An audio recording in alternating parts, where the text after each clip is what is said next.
نمازوں کے علاوہ، خاص مواقع کے علاوہ دن میں جب بھی آپ چاہیں درود شریف پڑھ سکتے ہیں، لیکن عام دنوں کے علاوہ جمعے کے دن خصوصی طور پر درود شریف پڑھنے کی تاکید ہے، کیونکہ آپ نے اس کا خود حکم دیا. آپ صلی اللہ علیہ وسلم نے فرمایا جمعہ کے روز کثرت سے مجھ پر درود پڑھا کرو، جو آدمی جمعہ کے روز مجھ پر درود بھیجتا ہے وہ میرے سامنے پیش کیا جاتا ہے. اسی طرح دعا سے پہلے، دعا کے بعد، پھر جہاں کہیں آپ کا نام لیا جا رہا ہو یا لکھا جا رہا ہو یا کسی بھی طرح آپ کا ذکر آئے وہاں آپ کے لیے درود پڑھنا. اسی طرح مسجد میں داخل ہوتے وقت درود شریف پڑھنا، مسجد سے نکلتے وقت درود شریف پڑھنا، پھر نماز سے فارغ ہونے کے بعد درود شریف پڑھنا. یعنی ایک تو نماز کے اندر ہے، لیکن نماز سے فراغت کے بعد، پھر اسی طرح ہر مجلس میں آپ پر درود پڑھنا ضروری ہے. پھر اسی طرح صبح و شام کے اوقات میں، یعنی یہ تمام مواقع ایسے مواقع ہیں جس میں آپ درود شریف پڑھ سکتے ہیں. اور موقع کوئی ہو یا نہ ہو، دن یا رات کی گھڑیوں میں سے جس گھڑی میں آپ چاہیں، جب چاہیں، چلتے پھرتے، کام کاج کرتے، آپ اللہ کے رسول صلی اللہ علیہ وسلم کو یاد کر سکتے ہیں، آپ کے لیے درود اور سلام پڑھ سکتے ہیں. نبی صلی اللہ علیہ وسلم پر درود شریف پڑھنے کے کئی صیغے ہمارے ہاں مشہور ہیں. اس میں کچھ تو وہ ہیں جو آپ صلی اللہ علیہ وسلم سے ثابت ہیں، اور کچھ ایسے ہیں کہ جو لوگوں نے بعد میں خود بنا لیے ہیں. تو وہ ایسے تمام ورژن یا ایسی تمام عبارتیں جو لوگوں نے خود اس معنی کی بنائی ہیں، خواہ وہ عربی میں ہیں یا اردو میں ہیں، تو ان کو پڑھنے کی حد تک تو پڑھا جا سکتا ہے. یعنی اگر نثر میں کوئی ایسی عبارت موجود ہے جس میں آپ صلی اللہ علیہ وسلم کے لیے دعا کی گئی ہے یا آپ کی مدح کی گئی ہے یا آپ پر سلام بھیجا گیا ہے، خواہ وہ نثر میں ہو یا شعر میں، تو اس میں حرج تو کوئی نہیں. لیکن وہ چیز جو خود آپ صلی اللہ علیہ وسلم نے ہمیں سکھائی اور جو آپ کی طرف سے ہمیں ملی، اس کا مقام باقی ہر انسان کے کلام پر کہیں بلند ہے، کہیں زیادہ فائدہ مند ہے. تو وہ درود شریف جو مسنون ہے، وہ صیغہ جو آپ سے ثابت ہے، اس کا پڑھنا افضل ہے، وہی اصل درود ہے. اور باقی تو انسانوں کے خیالات یا جذبات کا اظہار ہے، خواہ وہ شعر میں ہو، خواہ وہ نثر میں ہو، خواہ وہ اردو میں ہو، خواہ پنجابی میں ہو یا کسی اور زبان میں ہو، وہ تو پھر انسانوں کے کلام ہے نا. تو جس طرح اللہ سبحانہ و تعالیٰ کے کلام کو باقی تمام انسانوں کے کلام پر فضیلت ہے، اسی طرح نبی صلی اللہ علیہ وسلم کے کلام کو بھی باقی انسانوں کے کلام پر فضیلت ہے. ایک عام شاعر کتنی بھی خوبصورت بات کرے، لیکن اللہ کے رسول صلی اللہ علیہ وسلم سے آگے تو اس کی بات نہیں ہو سکتی. ایک عام انسان کتنے بھی خوبصورت انداز میں آپ صلی اللہ علیہ وسلم کا ذکر خیر کرے، لیکن وہ اس کے برابر تو نہیں ہو سکتا جو نبی صلی اللہ علیہ وسلم نے خود ہمیں دیا. تو بہترین صیغہ وہی ہے جو ہم نماز میں پڑھتے ہیں، جسے درود ابراہیمی کہا جاتا ہے، اور اس کا پڑھنا باعث اجر و ثواب ہے اور اس میں کوئی شک ہی نہیں. اسی طرح یہ چونکہ تھوڑا طویل ہے تو اس کو مختصر انداز میں بھی آپ پڑھ سکتے ہیں. مثلا صرف اگر آپ صلی اللہ علیہ وسلم کہہ رہے ہیں تو یہ بھی درست ہے، یہ بھی درود شریف مکمل ہے ایک طرح سے، اگرچہ مختصر ہے. اسی طرح اللہم صلی وسلم علی نبینا محمد، یہ بھی آپ پڑھ سکتے ہیں. صلی اللہ علی النبی الکریم کہہ سکتے ہیں. تو مختصر ہو یا درود ابراہیمی کچھ طویل شکل میں ہو، اصل چیز تو ذکر میں مشغول ہونا ہے. تعداد میٹر نہیں کرتی جتنا وہ احساس اور جذبہ اور عقیدت جو کہ درود شریف پڑھتے ہوئے آپ صلی اللہ علیہ وسلم کے لیے ہماری ہو سکتی ہے. تو ہمارے لیے دن میں بے شمار مواقع ایسے ہوتے ہیں کہ جس میں ہم درود شریف پڑھ سکتے ہیں. سب سے پہلا موقع تو خود نماز کا موقع ہے. اس وقت تک نماز مکمل نہیں ہوتی جب تک ہم اس میں درود شریف نہیں پڑھتے. پھر اسی طرح عام نمازوں کے علاوہ نماز جنازہ میں بھی درود شریف پڑھا جاتا ہے. پھر آذان کے بعد درود شریف پڑھا جاتا ہے. آپ صلی اللہ علیہ وسلم نے فرمایا جب مؤذن کی آواز سنو یعنی آذان سنو تو وہی کہو جو مؤذن کہتا ہے، یعنی آذان کا جواب دو، پھر مجھ پر درود پڑھو. یعنی آذان کا جواب دینے کے بعد جب آذان ختم ہو جائے تو کیا کرنا چاہیے؟ نبی صلی اللہ علیہ وسلم پر درود بھیجنا چاہیے.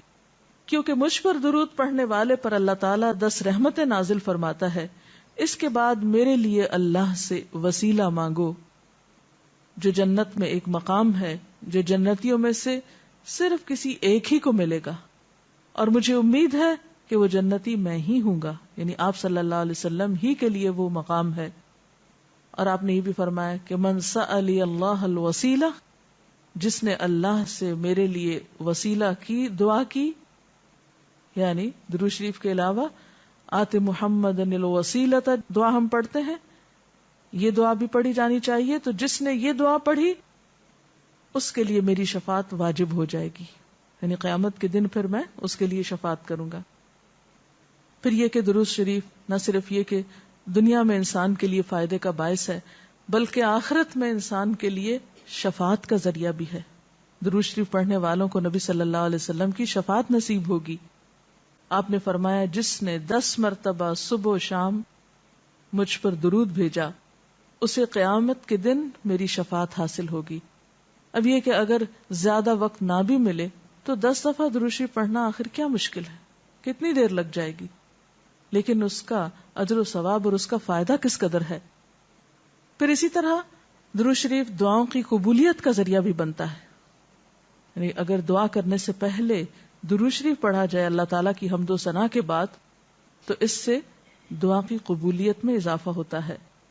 نبی صلی اللہ علیہ وسلم کے ساتھ حضرت عبداللہ بن مسعود اور حضرت ابوبکر اور حضرت عمر تشریف فرما تھے.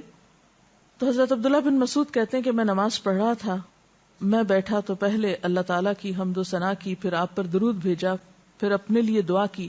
تو آپ نے فرمایا اللہ سے مانگو ضرور دیے جاؤ گے، یعنی جس طریقے سے تم نے دعا کی ہے کہ پہلے اللہ تعالیٰ کی حمد و ثنا کی ہے پھر درود شریف پڑھا ہے، تو اب جو بھی تم دعا مانگو گے وہ دعا قبول ہوگی. پھر اسی طرح ہم دیکھتے ہیں کہ درود شریف نیکیوں کا دروازہ کھولتا ہے، نیکیوں میں اضافے کا ذریعہ بنتا ہے. آپ نے فرمایا جس نے مجھ پر ایک دفعہ درود بھیجا اللہ تعالیٰ اس کے نامہ اعمال میں 10 نیکیاں لکھے گا. پھر اسی طرح فرشتوں کی دعائیں آتی ہیں اس شخص کے لیے جو درود شریف پڑھتا ہے. رسول اللہ صلی اللہ علیہ وسلم نے فرمایا جب تک کوئی مسلمان مجھ پر درود بھیجتا رہتا ہے اس وقت تک فرشتے اس کے لیے دعائیں رحمت کرتے رہتے ہیں. یعنی آپ درود شریف پڑھیں تو فرشتے آپ کے لیے دعا کرنے میں لگ جاتے ہیں. اب جو چاہے کم پڑھے اور جو چاہے زیادہ پڑھے، یعنی کتنی دعائیں چاہیے اس کو. دیکھیں ہم عام طور پر کتنا کہتے ہیں دوسروں سے کہ پلیز ہمارے لیے دعا کیجئے، ہمیں دعا میں یاد رکھیے، دوسروں کی ایک طرح سے منت سماجت کر رہے ہوتے ہیں. لیکن کتنا آسان طریقہ ہے فرشتوں کی دعائیں لینے کا کہ انسان درود شریف پڑھنا شروع کر دے. اور وہ شخص جو درود نہ پڑھے وہ صرف اپنے آپ ہی کو نقصان دیتا ہے. اس لیے کہ درود شریف نہ پڑھنا انسان کے بخیل ہونے کی علامت ہے. آپ صلی اللہ علیہ وسلم نے فرمایا جس کے سامنے میرا نام لیا جائے اور پھر وہ مجھ پر درود نہ پڑھے تو وہ بخیل ہے. اس سے یہ بات بھی پتہ چلتی ہے کہ اگر ہم خود درود شریف نہیں بھی پڑھ رہے لیکن اگر کوئی اور آپ کا ذکر خیر کر رہا ہے یا کوئی اور درود شریف پڑھ رہا ہے اور اگر وہ بلند آواز میں پڑھ رہا ہے تو ہمیں بھی آپ کا نام سنتے ہی دل میں درود شریف پڑھنا ہوگا. یہ بھی آپ کے ادب میں سے ایک ہے. اور قیامت کے دن اس شخص کے لیے جو درود نہ پڑھے، درود کا نہ پڑھنا حسرتوں کا باعث ہوگا. حضرت ابو ہریرہ رضی اللہ تعالی عنہ کہتے ہیں کہ رسول اللہ صلی اللہ علیہ وسلم نے فرمایا جس مجلس میں لوگ اللہ کا ذکر نہ کریں، یعنی اکٹھے ہوئے ہیں دنیا بھر کی باتیں کی لیکن اللہ سبحانہ و تعالیٰ کی کوئی بات نہیں کی، اور نبی صلی اللہ علیہ وسلم پر درود نہ بھیجیں، یعنی نہ تو اللہ کا ذکر کیا اور نہ ہی آپ پر درود بھیجا، وہ مجلس قیامت کے دن انسان کے لیے حسرت کا باعث ہوگی. انسان اس پر پچھتائے گا، خواہ وہ اپنے نیک اعمال کے بدلے میں جنت میں چلا ہی جائے. یعنی ایک شخص جنت میں بھی پہنچ گیا لیکن اس کو ایسی مجلسوں پر حسرت ضرور ہوگی جس میں اس نے اللہ کا ذکر اور رسول اللہ صلی اللہ علیہ وسلم پر درود نہ بھیجا ہوگا.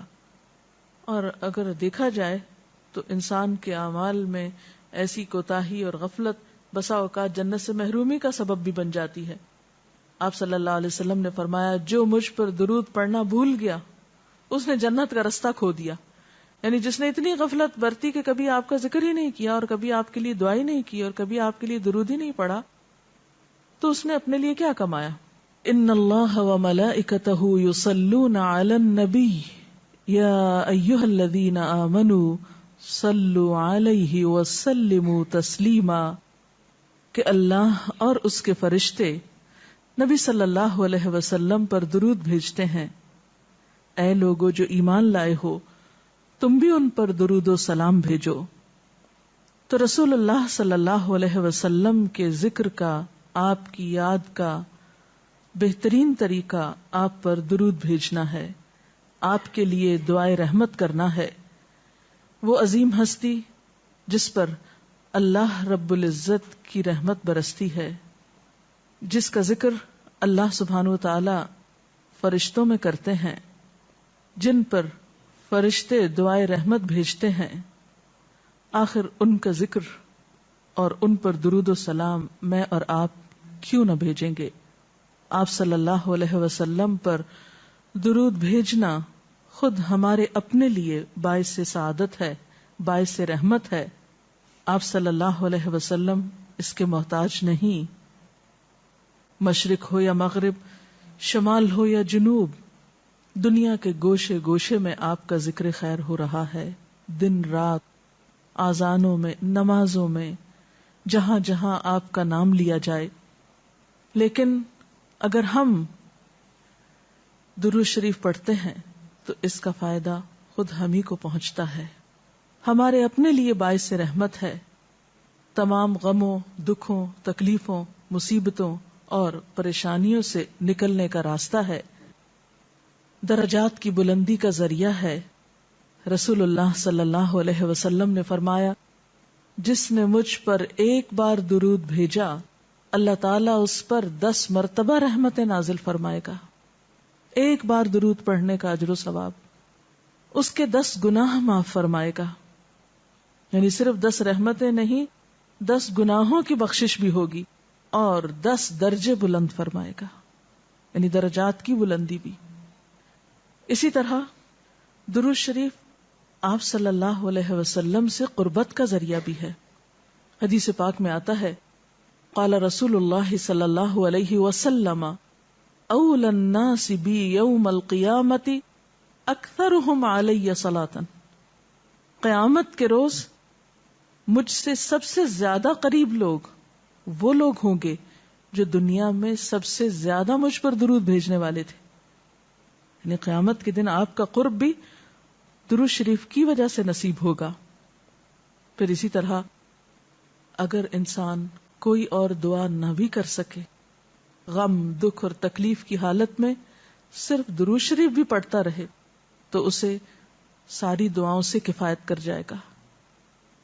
ایک حدیث میں آتا ہے, حضرت ابی ابن کعب رضی اللہ تعالی عنہ کہتے ہیں کہ میں نے آپ صلی اللہ علیہ وسلم سے عرض کیا, اے اللہ کے رسول صلی اللہ علیہ وسلم, میں آپ پر کثرت سے درود بھیجتا ہوں, یعنی بہت زیادہ آپ پر درود بھیجتا ہوں, اپنی دعا میں سے کتنا وقت میں درود کے لیے وقف کروں؟ یعنی جتنی میں دعائیں مانگتا ہوں ان میں سے کتنے وقت کے لیے درود پڑھا کروں, یعنی آپ پر دعائے رحمت بھیجوں یا آپ کے لیے دعائے رحمت کروں. درود کا مطلب یہی ہوتا ہے. تو آپ صلی اللہ علیہ وسلم نے فرمایا, جتنا تو چاہے